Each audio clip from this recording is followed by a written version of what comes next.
वो है effect of pressure and temperature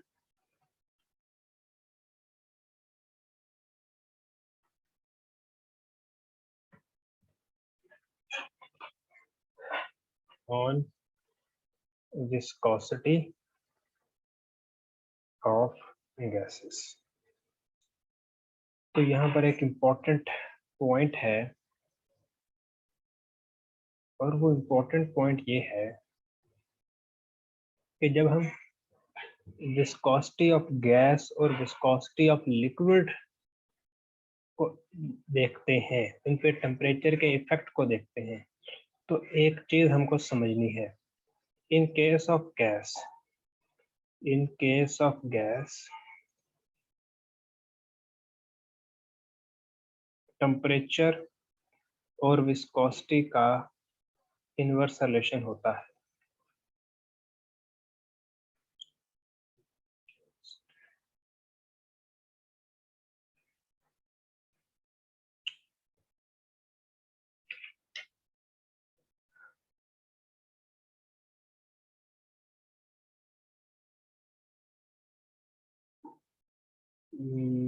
एक मिनट बात ये ऐसे नहीं है, बल्कि इन केस ऑफ लिक्विड, अगर आपके पास जो पहले मैंने रिलेशन लिखा था ना, वो लिक्विड का था। अगर आपके पास हो हनी, शहद, तो ये शहद हमको पता है कि इसकी विस्कोसिटी बहुत ज्यादा है। ये बात हमको पता है कि शहद की विस्कोसिटी बहुत ज्यादा है। विस्कोसिटी को यूं समझो गाढ़ापन। तो अगर हम टेम्परेचर बढ़ाएं, लिक्विड का भी देखना, अगर हम टेम्परेचर बढ़ाएं तो विस्कोसिटी ज्यादा हो जाएगी या कम हो जाएगी? विस्कोसिटी कम हो जाएगी। विस्कोसिटी कम हो जाएगी, शाबाश। यानी लिक्विड के केस में हमें एक बात समझ आई है कि टेम्परेचर और विस्कोसिटी का इनवर्स रिलेशन है। अगर हम टेम्परेचर बढ़ाएंगे तो विस्कोसिटी कम हो जाएगी। इनवर्स रिलेशन ये होता है कि एक चीज बढ़े तो दूसरी चीज कम हो जाती है। यानी अगर हम टेम्परेचर बढ़ाएंगे, शहद को गर्म करेंगे, तो वो उसका फ्लो ज्यादा हो जाएगा, वो उसका गाढ़ापन कम हो जाएगा, विस्कोसिटी कम हो जाएगी। जी लेकिन जी। गैसेस के केस में ना, टेम्परेचर और विस्कोसिटी का डायरेक्ट रिलेशन है। अगर आप टेम्परेचर गर्म ज्यादा करोगे, गैस गर्म होगी, तो उसकी विस्कोसिटी ज्यादा हो जाएगी। ये रिलेशन बस माइंड में रखना है जी कि जी। लिक्विड के केस में टेम्परेचर और विस्कोसिटी में इनवर्स रिलेशन है,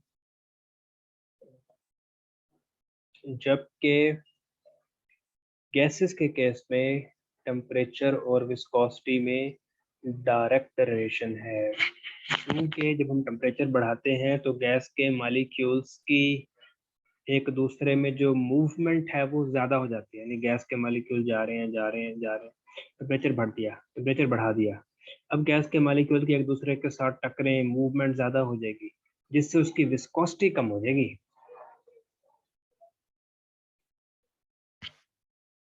यानी गैस के मॉलिक्यूल एक मूव कर रहे हैं, ये गैस के मॉलिक्यूल मूव कर रहे हैं, ज्यादा हो जाएगी कि कम हो जाएगी? ज्यादा हो जाएगी जब हम टेम्परेचर बढ़ाएंगे। जी जी जी जी ये देखिएगा, गैस के जी मॉलिक्यूल जी मूव कर रहे हैं, हमने टेम्परेचर बढ़ा दिया। तो टेम्परेचर बढ़ाने से ना ये वाले गैस के मॉलिक्यूल इसमें जा टकराएंगे, क्योंकि टेम्परेचर बढ़ाने से गैस के मॉलिक्यूल की टकरें ज्यादा हो जाती हैं। ये वाले गैस के मॉलिक्यूल इधर आ जाएंगे, ये वाले गैस के मॉलिक्यूल कसरत से एक दूसरे में आना शुरू हो जाएंगे, आना जाना शुरू हो जाएंगे, जिससे मोमेंटम ट्रांसफर बढ़ जाएगा और विस्कोसिटी बढ़ जाएगी। गैस के केस में टेम्परेचर बढ़ाने से विस्कोसिटी बढ़ जाती है, लिक्विड के केस में टेम्परेचर बढ़ाने से विस्कोसिटी कम हो जाती है। इसकी मिसाल है शहद। शहद में बहुत विस्कस होता है, विस्कोसिटी ज्यादा होती है, लेकिन अगर आप शहद को गर्म करें, टेम्परेचर बढ़ाएं, तो टेम्परेचर बढ़ाने से शहद की विस्कोसिटी कम हो जाती है। यानी लिक्विड के केस में टेम्परेचर और विस्कोसिटी में इनवर्स रिलेशन है, गैसेस के केस में टेम्परेचर और विस्कोसिटी में डायरेक्ट रिलेशन है। अब इसकी रीजन, गैस की reason, when temperature is increased,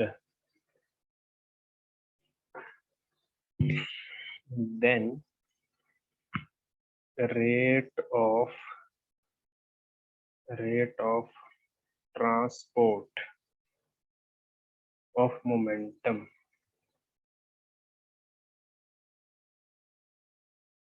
between different layers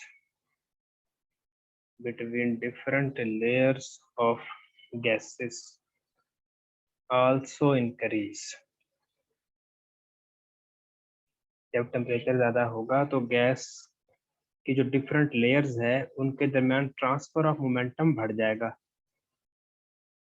जब ट्रांसफर ऑफ मोमेंटम बढ़ जाएगा तो वो विस्कोसिटी बढ़ जाएगी।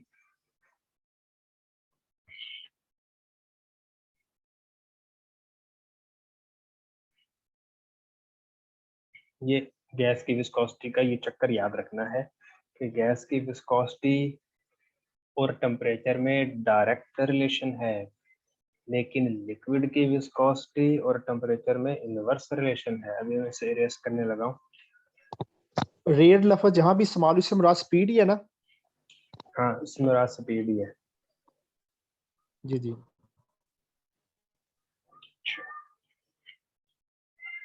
अब हम कुछ इक्वेशंस डेराइव करते हैं। वही नाउ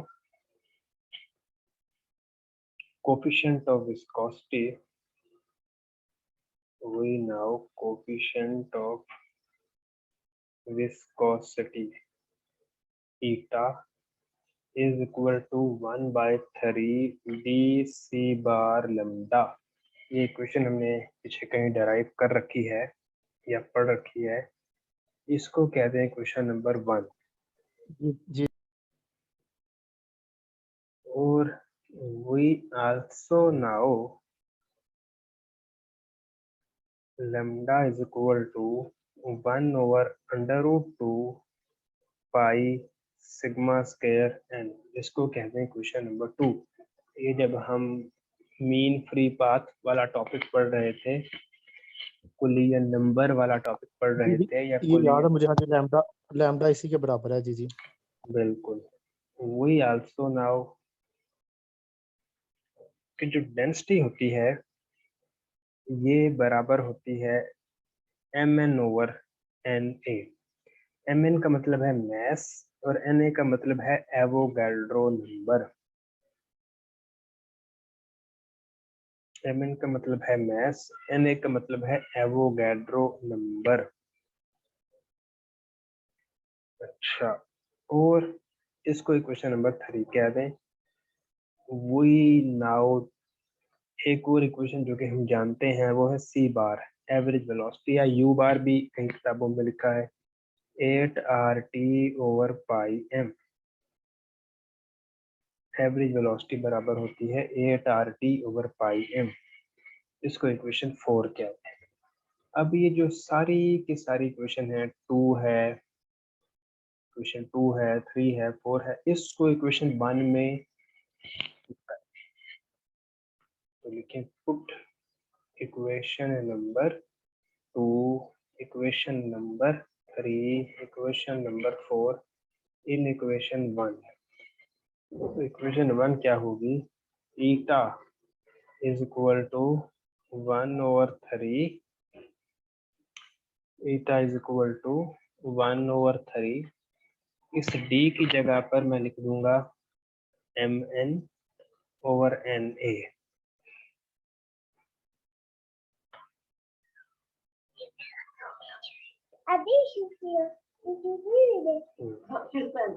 अच्छा, सी बार की जगह पे लिख दो 8RT ओवर पाई एम, इसकी जगह पे 8RT ओवर पाई एम लिख दो। लैम्डा की जगह पर इक्वेशन 2 से लैम्डा की value 1 over under root 2 pi sigma square n, तो ये वैल्यू जस्ट हमने पुट कर दी, तो समझो काम हो गया।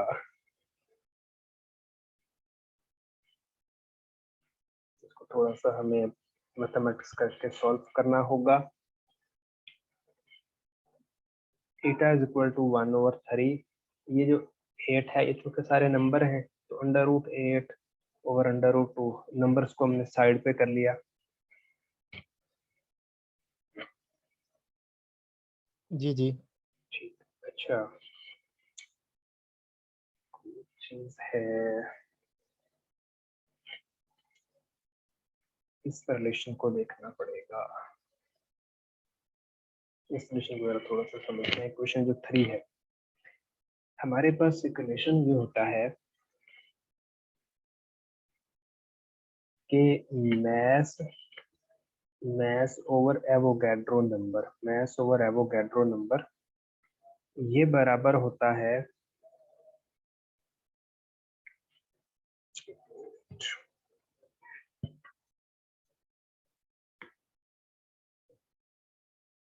मोलर मैस, यहाँ पे मैं लिख रहा हूँ ब्लैक वाला, molar mass over Avogadro number, Avogadro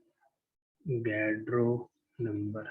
molar mass के लिए कैपिटल एम, एवोगैड्रो नंबर के लिए एन ए, ये बराबर होता है मॉलिक्यूलर मैस या सिंपल मैस कह दो इसे। Capital M over N A ये बराबर होता है स्मॉल एम के, इसका इक्वेशन ए कह दो। और जब ये स्मॉल एम जो कि किसी चीज का मैस होता है, इसको नंबर ऑफ मोल से मल्टीप्लाई करते हैं तो डेंसिटी बनती है, ऐसा कोई, इसको इक्वेशन बी कह दो। ऐसी कोई इक्वेशन आपने कभी पढ़ी है? जी जी इसको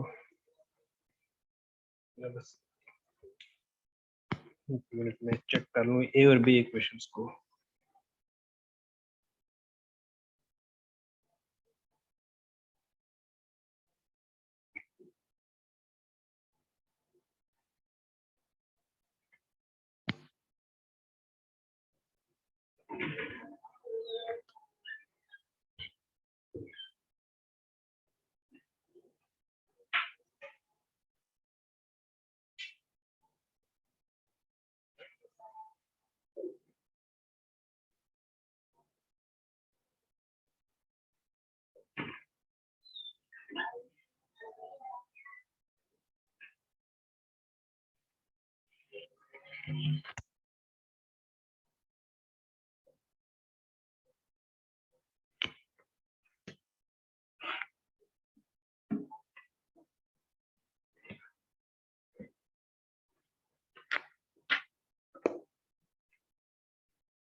अच्छा, तो ये ए और बी है।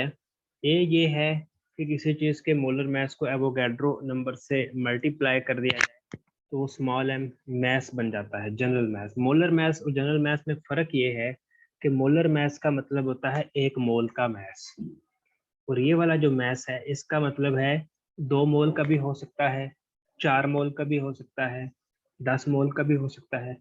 ये कैपिटल एम ये है मोलर मास। मोलर मास ये होता है कि चीज अगर 1 मोल हो उसका मास मोलर मास कहलाएगा, और Na का मतलब है एवोगैड्रो नंबर। फिर ये जो दूसरा फार्मूला है, इसमें मुझे जो ये वाला n है ये भी थोड़ा सा मशकूक लग रहा है, तो ये नंबर ऑफ मोल्स हैं, ये मुझे अभी अभी तक मुझे पता नहीं चला, मैं बाद में ये देख कर बताता हूँ। लेकिन ये इक्वेशन ऐसे है कि स्मॉल m को n से, ये नंबर्स हैं किसी चीज के, नंबर ऑफ मोल्स हैं या किसी चीज के नंबर हैं, इनसे मल्टीप्लाई करो तो डेंसिटी आती है। अब ए और बी से हमने ये वाली इक्वेशन 3 निकाली है। तो अगर हम ऐसा करें कि ये जरा इरेज कर देते हैं,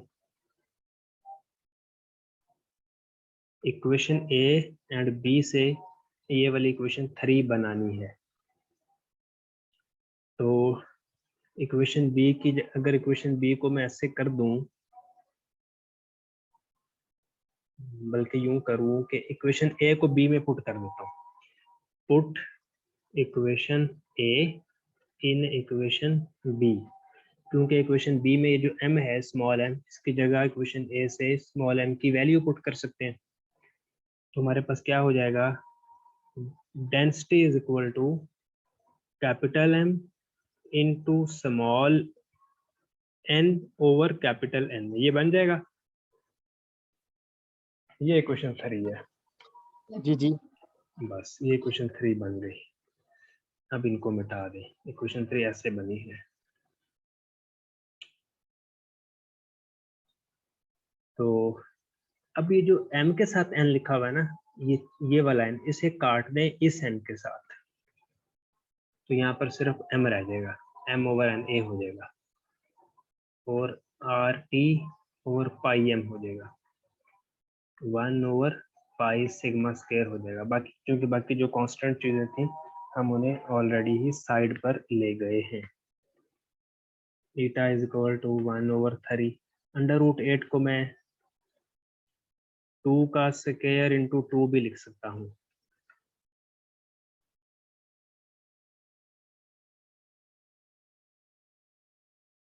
अंडर रूट 8 को 2 का स्क्वायर ओवर 2 भी लिख सकते हैं।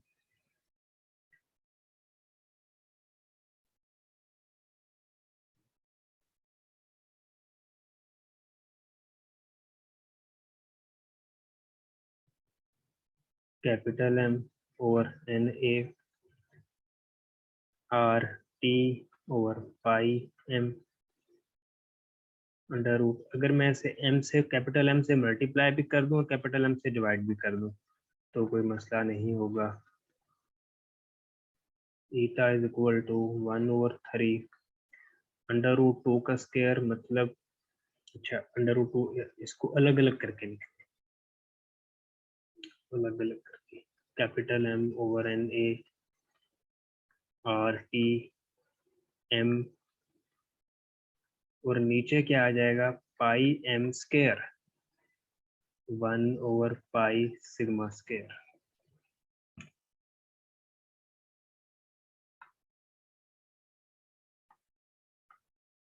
फिर ईटा इज इक्वल टू, ये वाला अंडर रूट 2 से अंडर रूट 2 से कट जाएगा, तो ये 2, जो 2 के ऊपर पावर है 2, ये इस अंडर रूट से कट जाएगी, तो 2/3 हो गया।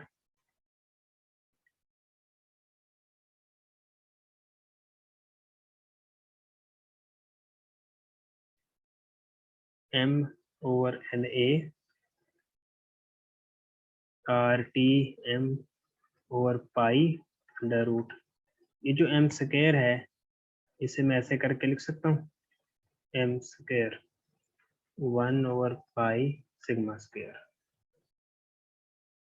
ये वाला जो m स्क्वायर था मैंने इसे सेपरेट करके लिख दिया, तो ये 2 अंडर रूट से कट गया, ये m इस m से कट गया।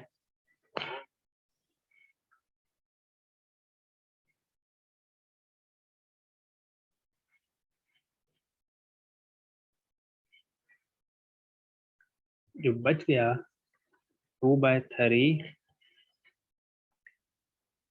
अंडर रूट m r, जो बच गया वो बच गया r t m ओवर पाई, और ये a वाला n a भी बच गया, 1 over n a into 1 over pi sigma square. ये चीज बच गई। ये चीज हमें क्या बता रही है, ये चीज हमें बता रही है कि विस्कोसिटी का प्रेशर के साथ कोई रिलेशन है ही नहीं। दिस इक्वेशंस tells us, इस इक्वेशन में कहीं प्रेशर की टर्म आई है? नहीं आई। This equation tells us that viscosity of an ideal gas is independent. Independent का मतलब कोई ताल्लुक नहीं, independent of pressure. लेकिन ये पता चल रहा है कि ये जो ईटा है इसका टेम्परेचर के साथ एक डायरेक्ट रिलेशन बन रहा है। अगर बाकी चीजें इरेज करें तो ये बात हमें समझ आती है, बट ईटा जिसका मतलब होता है viscosity of coefficient, viscosity coefficient is directly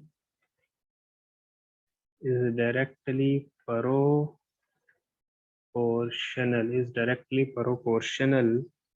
to square root of temperature.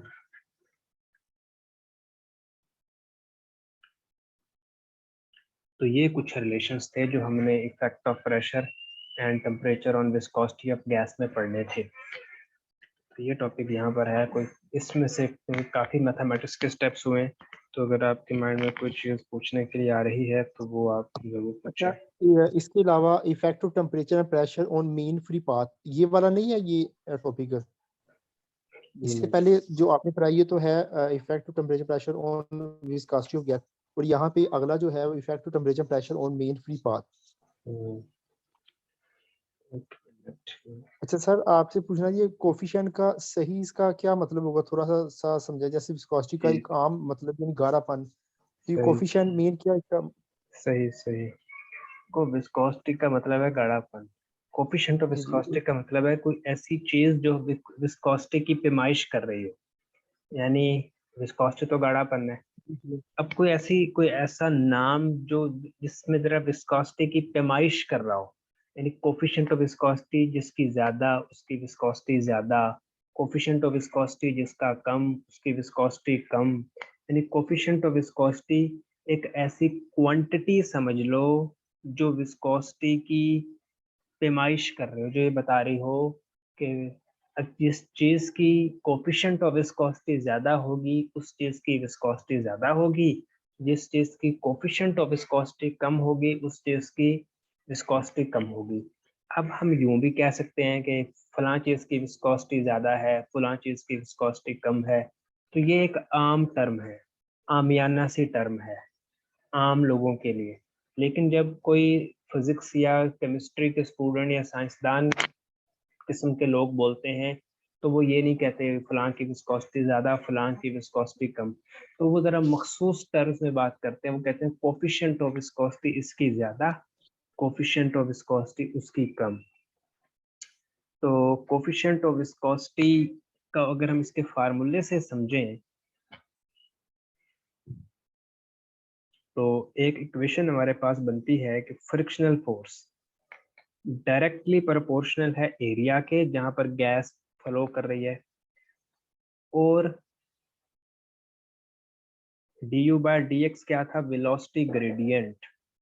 Velocity gradient का यूं समझो, वेलोसिटी समझ लो, रेट ऑफ वेलोसिटी, या यूं कह लो कि जिस वेलोसिटी ग्रेडियंट को यूं समझो कि जरा सा डिस्टेंस चेंज होने से, जरा सा डिस्टेंस x चेंज होने से जो वेलोसिटी में चेंज आती है उसको वेलोसिटी ग्रेडियंट कहते हैं। जरा सा डिस्टेंस x चेंज होने से जो वेलोसिटी में चेंज आती है उसको वेलोसिटी ग्रेडियंट कहते हैं।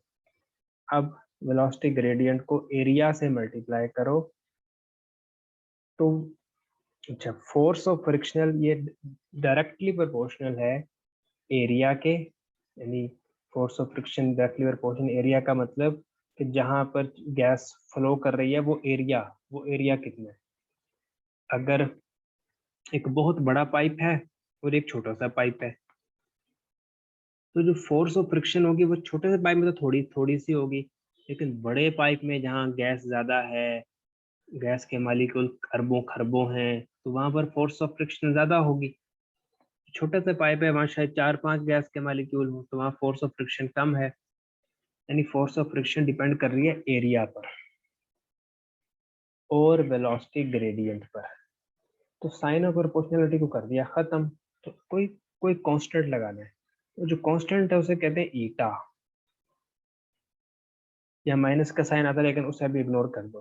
वो कांस्टेंट है ईटा, और इस ईटा को हम विस्कोसिटी कोएफिशिएंट कहते हैं या कोएफिशिएंट ऑफ विस्कोसिटी कहते हैं।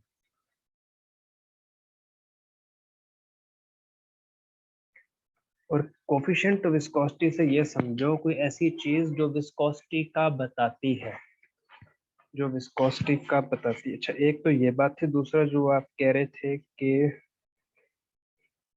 मीन फ्री पाथ पे प्रेशर एंड टेम्परेचर का है, नहीं है। Effect of temperature and pressure on viscosity of gases, ये सिर्फ यहीं तक है, वो नहीं है। तो कोर्स अगला टॉपिक नहीं है ये फिर? नहीं, बुक में मतलब बुक में है लेकिन सिलेबस में नहीं है। ये जो effect of temperature and pressure और मीन फ्री पाथ है ना, ये नहीं है। लेकिन अगर हम ठीक है। करना चाहें तो ये ना आसान है। मतलब जो चीजें आज हमने जो डेरिवेशन किया है ना, उसके मुकाबले में बहुत आसान है। जी जी, तो करना चाहें तो कर भी सकते हैं, थोड़ा सा देख लेते कोई हैं। बात नहीं, रहने दे फिर, कोई मसला नहीं। कोर्स आउटलाइन में क्लियर कट नहीं है। बाद में जब हमारा थोड़े से टॉपिक्स हो जाएंगे ना, तो फिर हम पास पेपर को देखेंगे। अगर पास पेपर में ऐसा टॉपिक आया हुआ या इससे मिलता जुलता कुछ आया हुआ, तो फिर इनको भी कर लेंगे। एक तो ये हल है। ठीक है। अच्छा, अब हमारे कोर्स आउटलाइन में एक टॉपिक है, ये वेलोसिटीज के हवाले से। अच्छा, वो जो वेलोसिटीज के हवाले से मैंने आपको एक वीडियो भेजी थी, मैक्सवेल डिस्ट्रीब्यूशन लॉ, जी जी। वो जिसमें ग्राफ भी था, वो हाँ आपने जी, देख ली? देखी थी लेकिन याद नहीं से से की। उसको देख चले लेना। तो जी वो टॉपिक और उससे रिलेटेड कुछ वेलोसिटीज वाली हैं, कि वेलोसिटी, गैस की वेलोसिटी कितनी तरह की होती है। जी गैस जी की, क्योंकि सॉलिड तो अपनी जगह पड़ा रहता है, सॉलिड तो हिलता ही नहीं है। जी जी धक्का लगाओ तो फिर जाके 4 बंदे उठाते हैं तो मेज उठता है। जी जी, पानी भी उसको पड़ा रखो, जब तक डुल ना जाए वो पड़ा रहता है।